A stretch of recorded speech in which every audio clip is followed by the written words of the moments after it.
Yeah, you think just fucking bang it up. Yeah, and then like maybe we can cut up some bits or something, or if we see anything that's good. Yo. Yeah, sure. It's just a kind of a laugh, right? Yeah, And a test. a test. That's what Tom Green says all his podcast. This is just a test. He's still doing that. Well, this is just a test. A test. So, Calvin, now, Yes, Connor. what are we doing? So I'll do an intro. Okay. We'll do an intro. So this is a sit down with us. Our first creative sit down where we talk all things creative industry from our perspective. Yeah. All right, cool. I'm Calvin Doyle. This is Conor English. Hello. And I guess that's the intro. Yeah, that's a good intro. It's really weird. I never did this before. Oh yeah, I'm podcast. self-filming myself. Yeah, you're always on the other side of the camera, really. Yeah, I think it would feel different if there was someone there, because then I wouldn't be aware that I'm in charge of it as well. Well, there's millions of people there. Yeah, I know. But Watching. I'm not used to that.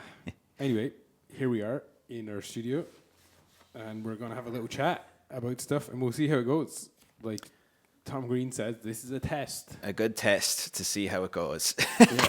Well, all right. I was actually thinking of something on the way over in the car, and I was thinking about our best projects ever. Yeah. Okay, and I was trying to figure out. We've always been saying this, but I've never like articulated it properly. And I was thinking, the best projects we've done, right? It's normally like a second generation or third generation person that has taken over the business. Yeah. Or it's just a really old business. And what's happened is they've grown loads and they've become really successful. But when they look at their brand and all their stuff, their website and their videos and imagery, everything, it looks old. Yeah. Yeah, it's always like a kind of it's weird because I always say this to everyone. It feels like we're almost drawn to these brands, and they seem to be drawn to us in some sort of strange like pull from it. I don't know if that's got something to do with like the fact that maybe we like old stories and we like things from the past and stuff like that, and we like to help those people maybe bring up to here and now. And I think we see like a real quality or value in stuff that's lasted that long as well, and it's about us want to help them like keep it lasting, because everything's so like fast paced and not many things last these days, whereas like when those things kind of come to us, we're kind of get very excited about it. But yeah, in terms of those companies like existing for so long, and then just the rest of the world like kind of moving a bit faster than them, Yeah. I think I'm going to hold this because I can't look at you. Okay. I'm like staring over here. Yeah. Just swing that bit out of the way then. Yeah. There we go. Okay. Yeah, because I didn't know where to look at that or look at you. Yeah, but I was think kind of it's just kinda looking weird I think it's better to look at you, right? Yeah, well, I don't know now. I was just talking shite there anyway. I was like, what am I trying to say here? But you know what? No, you're right actually in what you're saying, because the way I find that we do so well with those companies, right, is because what happens is internally they develop this kind of like weird process that's really authentic to them, right? And then they end up becoming really successful through that process. And along with the process, they develop like a personality, right? So you go into these places and you're like, whoa, this place is nuts. Like, it's great. But then their brand that they have is some real old brand. So when they go look at it, it's like, it can be terrible, because if it does, sometimes it can be like, look really amateur or really really dated, or the amateur thing is the worst thing, because basically it just doesn't represent how they're doing internally, right? So then what we always have to try to do is make their brand reflect them now or them in the future as well, right? So that it matches like the success that they've reached internally, so that the customers and their clients can see that, right? But I think the reason that we do so well on that end is because we love learn about how weird they are. Yeah. That you're totally right, because when you're working with a startup or something, they're trying to like find their feet. They don't really have too much, and they're trying to like almost make it up rather than like let it kind of evolve naturally to become this thing. And then, like exactly like you said, it's like those brands who've been around 30, 50, 70 years or whatever, they've developed like their own culture and their own like personality, really. And then it's just that their brand or video doesn't reflect that, and then that's like their goal. That is like the real thing that makes them like it makes them really like the people want to buy or work with them, and that's why they've lasted so long. But it's also the fact that because they've been working in it 20, 30, whatever, 70 years, they're blind to it anymore. And then where we can come in and be like, lads, look at all this like absolute gold that you have right here. Like some of them stories are so juicy, even from just from like a human point of view, let alone a business thing. But if you can, put that into what you're selling, that's like... Yeah, a lot of the time when we hear some of their backstories or how they run the business, or even talk to some of the people in there, we're like, whoa, these people are great, or the story's brilliant. And they're like, oh, is it? Do you think so? And we're like, yeah, it's like the best thing about it. And they're like, oh. And sometimes they have a tendency to want to hide that stuff. But I think when we work with them, we kind of pinpoint it and then try bring it out in the thing. And that's how...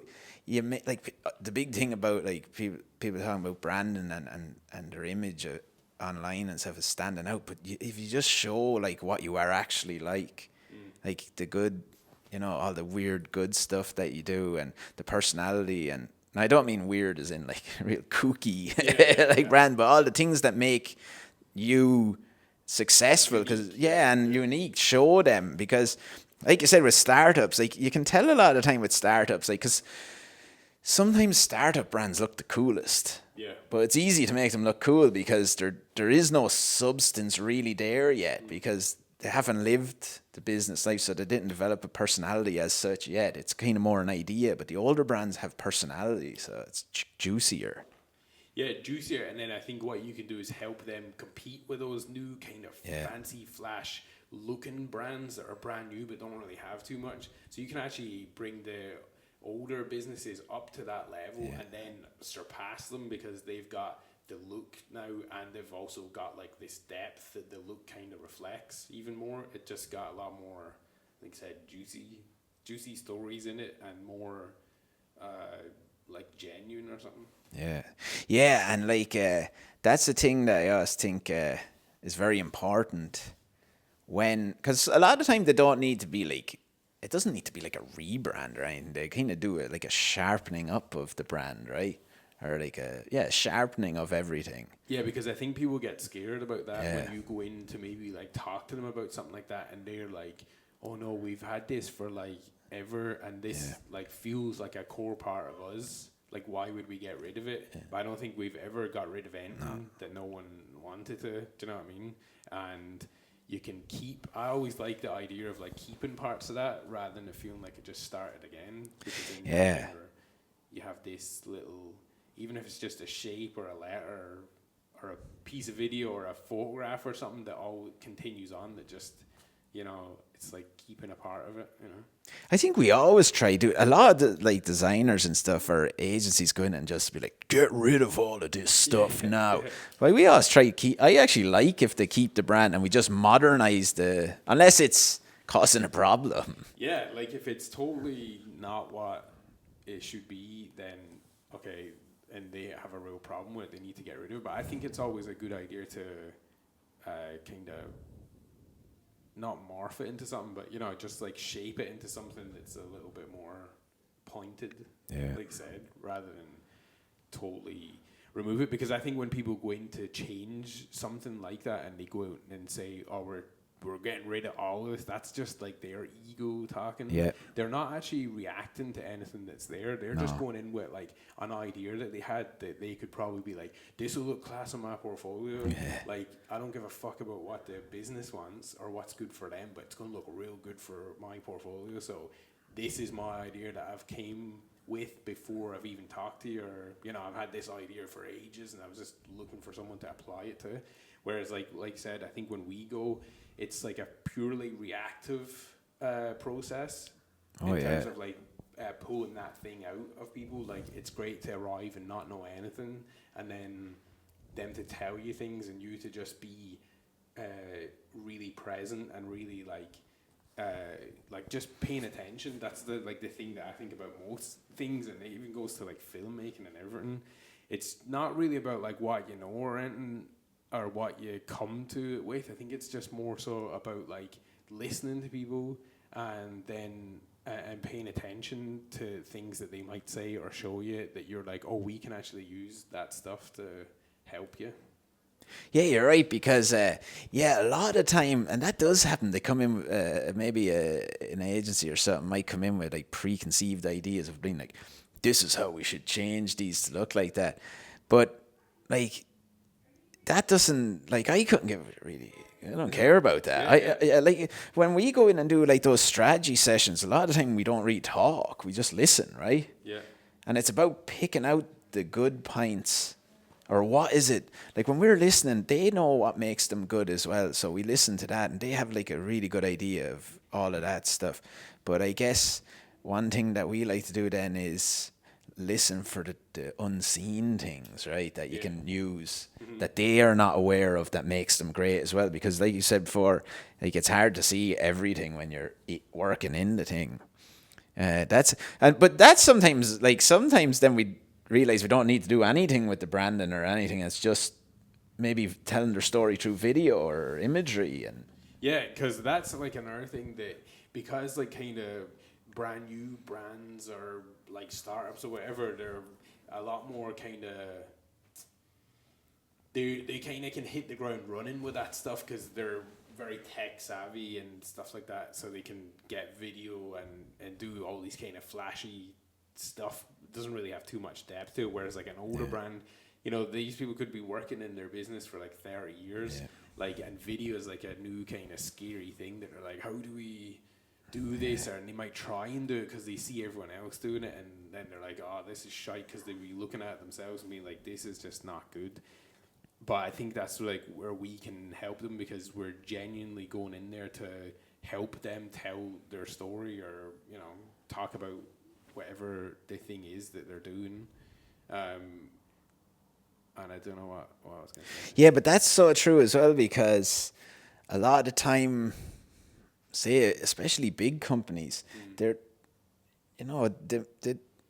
they don't have a video production team. Yeah. So like, you could be a huge company. Like, we've gone into massive companies that are trying to do video themselves, and that's excellent. But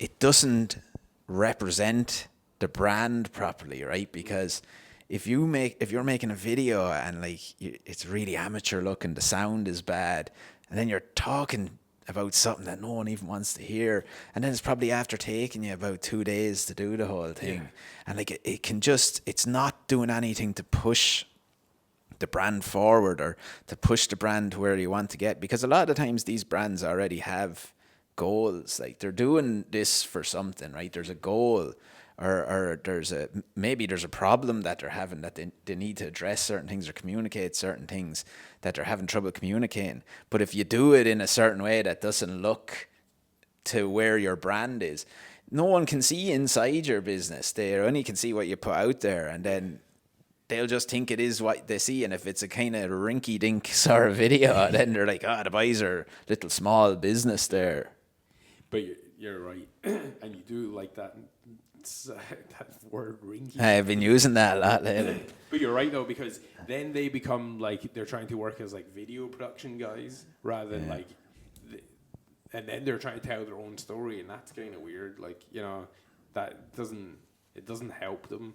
Whereas like, at least we can take care of that part, and they can take care of the bit that they actually do. And we are just really good at showing it, because that's our job, is to show people things. Yeah, and it's like almost like a vain thing. Sometimes you could think like, it's like, if you're making the video for yourself, because it's all about perception. Everything we do is about perception. So if you have a big business, then you're making the video yourself, and it's obvious that you're making it. versus if you get like a production in, they're following you around, there's drone shots, and you know there's someone else is maybe telling your story, or all the people that work in your business are talking, and it's flicking through everyone that's talking, and then it's a big drone. Everyone's like, whoa, look at the boys. Yeah, because it feels like a film then. Yeah. It feels like a film about those people. Yeah, like a documentary about them, and you're like, their business is so big. Whereas if you're sitting down at your desk and being like, oh, right, so in 1984, we said, you know, it really affects, like, people see that and judge. People are so judgmental. They're judging stuff like all the time. I think there's like there's another kind of arm to that thing, and one thing that I always like is when we show someone who might have been in like one of these kind of like heritage businesses or whatever, they never, so they get us in to do the work, and then the work is to explain to their customers or whatever, or to put on their website. But there's like one thing that when they see it, sometimes like they can get like quite emotional because they've never seen it from the outside like that, right? That's one thing.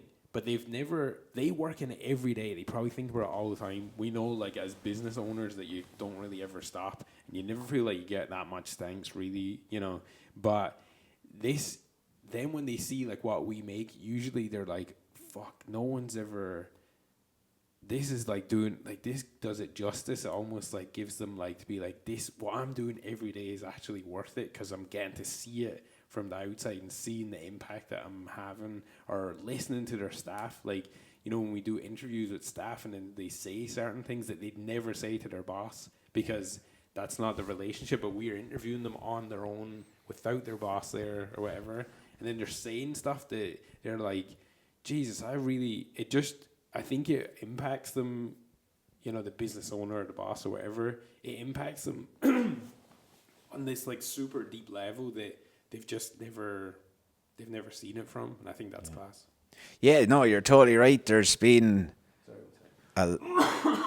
there's loads of times people have cried looking at the videos because like you said, they don't see it. And then, like, the thing about starting your own business is like it's a very creative thing to do. Like, I think a lot of the time people do it, from a creation aspect, right? They're like, I want to make something worthwhile, but you get so caught up in the day-to-day of it all, and like after a while you forget what you've made. You know, and then they get to look back on it and go, whoa. Yeah, that is what I mean. They see it from the outside to be like, this is actually, it was worth all that hard work to get it to here, like, you know. And even sometimes, you know, then say when we do testimonials, you talk to their customers, and their customers like love them. Yeah. And then they don't ever hear that because, like, if you don't ask for a testimonial, you might even know if someone really appreciates or what the impact you've actually had on that person's life. You know. And then the other thing I was thinking, actually, that you brought up there, but it has a massive effect internally. So normally the problem is internally everything's going well, externally everything's not looking that great, right? So our job is to make it look to match what they're doing internally. But when you do that, so when you have a brand then that does show how great you are, like the owners and the employees, they have like this sense of pride, right? It's like I was thinking, it's like you know, in The Lion King, it's like, remember who you are. It's a bit like that. Like, they get this. Well, there's like a super confidence that comes from being backed up by the stuff that's been put out there. Because then you would start showing your friends, hey, look at this. You're almost like proud of where you work. You are proud of where you work because now you can actually show someone in this like kind of concise way of looking at it. But I remember we were working with someone before, and that was the way that we were talking about it, and they said it as well. It's like, it does absolute wonders for internal like morale or something. Yeah, morale as well. Because like, even if like those lads are going out, even if they were like technical guys who are going out to a customer, then they actually become like salesmen as well, because they're going out there, not salesmen in a real rotten, you know, way about it, but they're going out and they're wearing their new brand or their new video or whatever on their sleeve, basically, to be like, this is who we are. And like, you're putting their best foot forward by sending those guys, women, whatever, out there to, you know, to represent the company, because they have this like super belief now, you know. They see like the effort that's getting put in from like the top as well, like investing and, you know, making the brand something to be proud of and showing off the hard work that those people do. They feel gratitude. That's like what it is even more. So I think, you know, it's like gratitude for like, we're actually working really hard, and they see that, and now, you know, they think it's worth like showing people. Yeah, even they get like, you know, like when they have a van, the new vans, and they're flying around the new van, the new branding's on the van. Then everyone's like, "Did you see them vans?" And I saw your van. They're like, "That's my van," and they're proud of it. Yeah, and it really makes a big, massive impact on things. It must be kind of like a football team getting like new jerseys or something. You know, like imagine like an old football team that never had new jerseys for ages, and they were class. They were really good, really always there in the same league the whole time, and always doing really good.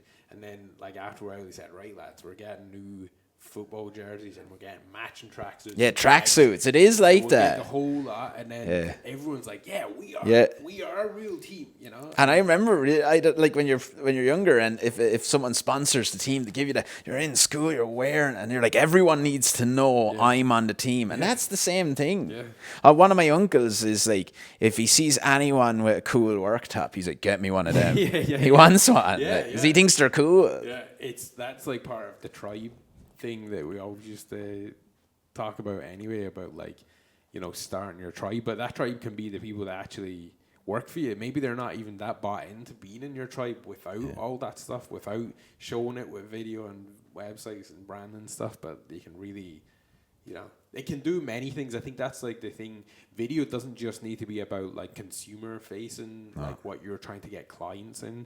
It can be for internal stuff. It can be for training purposes, that you don't have to continuously do the same thing. So that's like from like almost a lean management like point of view, where like, or just even instructionals as well. Yeah, it's like your own process. It can actually save you money and time, like doing it that way, because you're recording this video once, and then you can play it thousands of times for the next like onboarding of employees or showing rules or whatever.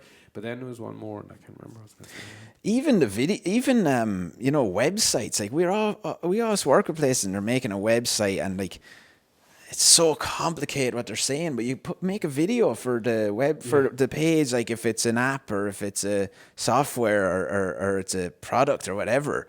Put video on explaining it, like, and it's hard to write out that stuff, and are people going to read it? Like the first thing you look, if you're trying to put something together, you go video, yeah, big time. And even I want to skip into the bit, to the bit. You know, it's so important with things like that, and like you said, it can, like your production or productivity can go like through the roof if you use it properly. Big time. The other last one I was going to say on that was like, even so, like you've got it for like sales and, you know, for process stuff, but then like another thing is like a lot of companies, when they invest in like kind of brand video, like that does great for like the recruitment and everything. Oh yeah, because they're making their brand cool and big, have depth, and you know, and be big, and like market leaders or whatever. What was that thing that owns in there? Market. Don't know. Brand authority. Brand authority. Brand authority and stuff. So it's like you're the biggest name in that area, that sector, whatever. But that only comes from like you actually showing what you do and stuff. Like you're not going to get brand authority from, you know, not showing anyone what you do.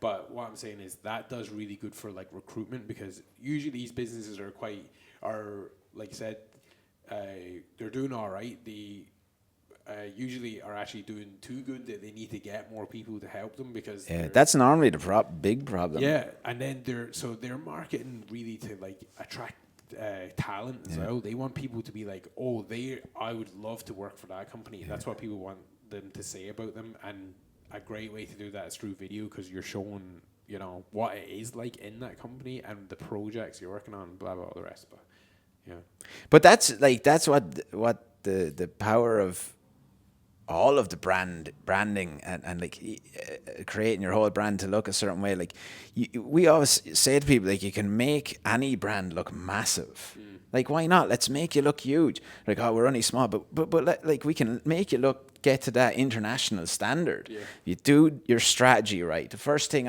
we always are trying to get, we just have a conversation first and figure out why you're doing all this stuff. And then we get into the strategy behind it. And oftentimes that is very difficult to do. That's why you have to do like a workshop, because if you ask anyone that owns a business, what do you do? Or who are you anyway? Who really are you, like, as the business? What is the brand? Like, everyone gets stumped by the question, because, and it's not because people are stupid or they're not doing enough work to figure out that. It's because it's actually a really fucking hard question to answer. And that's why it takes a lot of time. Like, we do workshops with them, so it could take half a day to figure that out, or a day to figure it out, get a group of people to figure out, what do we actually do, and who are we? And who are we trying to attract? Like, and what do they like?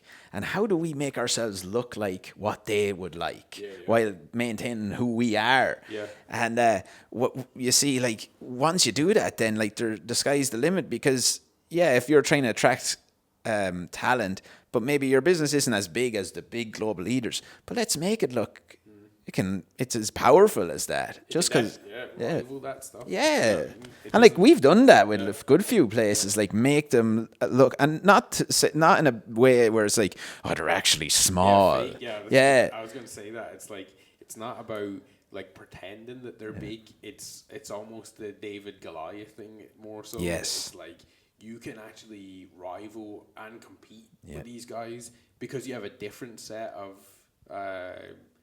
like skills or values or whatever, or just the fact that you can like pivot quicker, or you can do different things because you don't have like a big board to have to go through for decisions. Or like, you don't have 200 employees or something, but the quality of your work is the same standard. The quality of what you do and how you run your business is the same standard as these big businesses. So why won't we make your brand look like that? Yeah, it's almost like metaphorically big or whatever, but the thing about that is as well then, because I think, I mean, like, when you're talking about like really massive brands, I think like that's where people you lose a little bit that soul. Family run, or maybe it's not family run, but maybe it's just a tight knit like team. But you can actually still have that international global appeal, and what's the word I'm thinking of? Like, that you're able to do that work. Yeah, like, there's just a high standard, right? Yeah, like, right. You can actually do the same work as those kind of big guys and stuff, but you can actually still retain, like, that who you're working with still talks to you. Yes.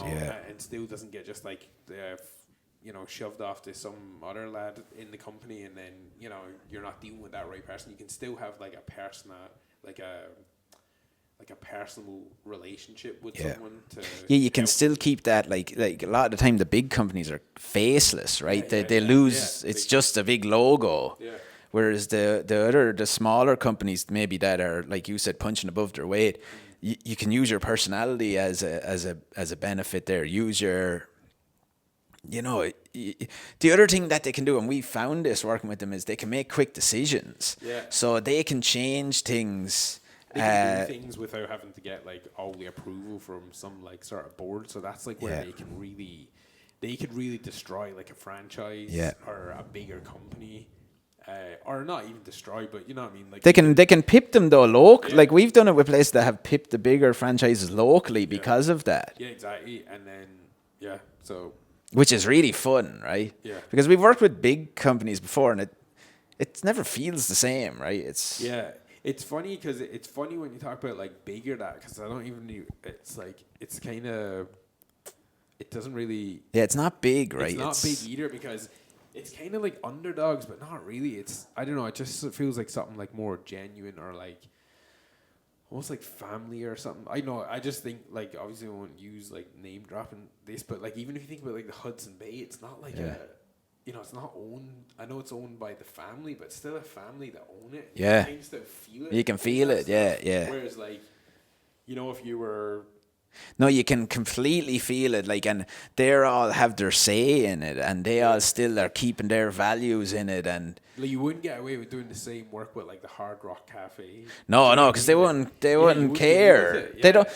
I think it's they don't care as much. The franchises, right? That's probably what we call them, maybe Kind of, sort of. Yeah. But they don't care as much in terms of. Back to that creation thing, like, they don't care what they've created. This isn't true, right? Or But legacy or their something. legacy, yeah, like they don't care about keeping the values that their family had put into it, or they had worked really hard to put into the business, because whoever created those businesses originally is long gone now, and it's just this machine that's making money, and they're like, we have analytics that will show that if we make a video look like this, or if our branding is like this within our restaurant, we're going to get 5 times more people to sit down. It's all that kind of stuff. And even when we were working with those kind of companies, you don't really know who you're talking to, and you're like, who is this I'm talking to here? Oh, big time. And you don't know who you're working with, and it's kind of weird. Yeah, I think it's like that. It's the removed from like really caring about it, like you said. It's it's because their name isn't above the door anymore. That's what it kind of feels like. It's not their name on the front of the shop. So it's like, And some really big places do keep that, I think, but they've made a real conscious decision. Like, we've gone into places where, let's say, maybe the mother or the father had run the business, but they're like, we are keeping the, so this is what they did. And a few times I remember we've done it in strategy sessions where we went, all right, so what exactly was it that they did? And you write all the values down, and they just never had formulated the values before. But it meant that now when they're gone, that we can keep the same. like they are always there. Yeah, it's awesome. That's a real awesome thing, I think, that you can do with that. Okay, I got 5 minutes. 5 minutes. Well, let's just wrap it up, I'd say. That was pretty good. Yeah. I feel like we talked pretty good. Yeah, we probably got like about 50% good stuff there, I'd say. Okay, I'll take that. Excellent. Thanks for listening, everyone. Thank you. Pretty good. Yeah, well done. Good stuff. Yeah. That wasn't so bad. Yeah. Because, man, remember the ones we used to do on the chairs? They did really good. I remember you saying to you, you look back a while ago. Oh yeah, and them ones.